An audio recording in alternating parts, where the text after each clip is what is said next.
ಕಂಬಳಕ್ಕಾಗಿ ಎತ್ತುಗಳನ್ನು ತಯಾರು ಮಾಡಿ ಸ್ಪರ್ಧೆಯಲ್ಲಿ ಭಾಗವಹಿಸಲಾಗಿದೆ. ಈ ನಡುವೆ ಎತ್ತುಗಳು ಕಂಬಳಗದ್ದೆಯಲ್ಲಿ ಸರಾಗವಾಗಿ ಓಡಲು ನೀಡಬೇಕಾಗುವ ತಯಾರಿಯ ಭಾಗವಾಗಿ ಮಂಗಳೂರಿನಲ್ಲಿ ಕಂಬಳದ ಕೋಣಗಳನ್ನು ಬಳಸಿಕೊಂಡು ಉಳುಮೆಯನ್ನ ಮಾಡಲಾಗ್ತಾ ಇದೆ.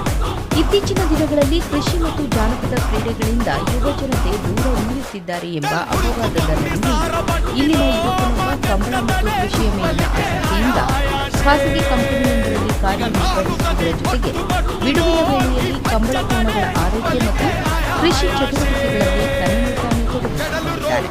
ಕಂಬಳದ ಕೋಣಗಳಿಗೆ ಕೆಸರಿನ ಗದ್ದೆಯಲ್ಲಿ ಓಡಲು ತರಬೇತಿ ನೀಡುತ್ತಿರುವ ಯುವಕರು ಮುಂದಿನ ದಿನಗಳಲ್ಲಿ ಈ ಕಂಬಳದ ಕೋಣಗಳನ್ನು ಕಂಬಳ ಕ್ಷೇತ್ರದಲ್ಲಿ ಉನ್ನತ ಸ್ಥಾನಕ್ಕೆ ಕೊಂಡೊಯ್ಯಲು ಶ್ರಮ ಪಡುತ್ತಿದ್ದಾರೆ. ಹೋದ ಸಲ ಕಂಬಳಕ್ಕೆ ಹೋಗಿದ್ವಿ, ಸ್ವಲ್ಪ ಪಾರ್ಟಿಸಿಪೇಟ್ ಮಾಡಿದ್ವಿ.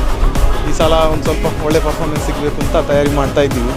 ಅದರ ಜೊತೆಗೆ ಕೃಷಿ ಕೆಲಸನೂ ಆಗ್ತಾ ಇದೆ, ಉಳುಮೆ ಎಲ್ಲ ಮಾಡ್ತಾ ಇದ್ದೀವಿ. ಅಲ್ಲ, ಅದು ಅಂದರೆ ಅದಕ್ಕೆ ಪ್ರಾಕ್ಟೀಸಿಗೆ ಅಂದರೆ ಒಂದು ಸ್ವಲ್ಪ ವಾರ್ಮ್ ಅಪ್ ಥರ ಉಳುಮೆ ಮಾಡಲೇಬೇಕು ಅದಕ್ಕೆ. ಹಾಗೆ ಇಲ್ಲಿ ಪ್ರಾಕ್ಟೀಸ್ ಮಾಡ್ತಾ ಇದ್ದೀವಿ. ಈಗ ಅಂದರೆ ಈಗ ಒಂದು ತಿಂಗಳು ಮಳೆ ಸ್ಟಾರ್ಟ್ ಆದಮೇಲೆ ಉಳುಮೆ ಸ್ಟಾರ್ಟ್ ಮಾಡಿದ್ದೀವಿ.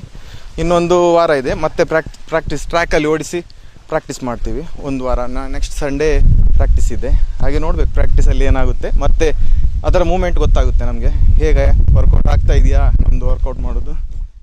ಇವರು ಲಾಸ್ಟ್ ಅಂದರೆ ಗುರುಪುರದಲ್ಲಿ 13.8 ಸೆಕೆಂಡಲ್ಲೆಲ್ಲ ಓಡಿದೆ.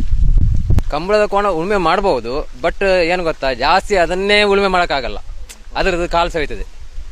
ಅದರಿಂದ ಅದನ್ನು ಟ್ರೈನಿಂಗ್ ಕೊಡ್ಬೋದು. ಈ ಥರ ಟ್ರೈನಿಂಗ್ ಕೊಟ್ಟು ಅದಕ್ಕೂ ಉಳುಮೆ ಏನಂತ ಗೊತ್ತಾಗಬೇಕು. ಇವಾಗ ಅದು ಮೊದಲಿಂದ ನಾಯರಲ್ಲಿ ಓಡ್ತಾ ಇತ್ತು ನುಗದಲ್ಲಿ. ಈ ಸಲ ನಾಯರಲ್ಲಿ ಓಡಿಸುವಂತ ಟ್ರೈ ಮಾಡೋದಕ್ಕೋಸ್ಕರ ಅದನ್ನು ಟ್ರೈನಿಂಗ್ ಕೊಡ್ತಾ ಇರೋದು.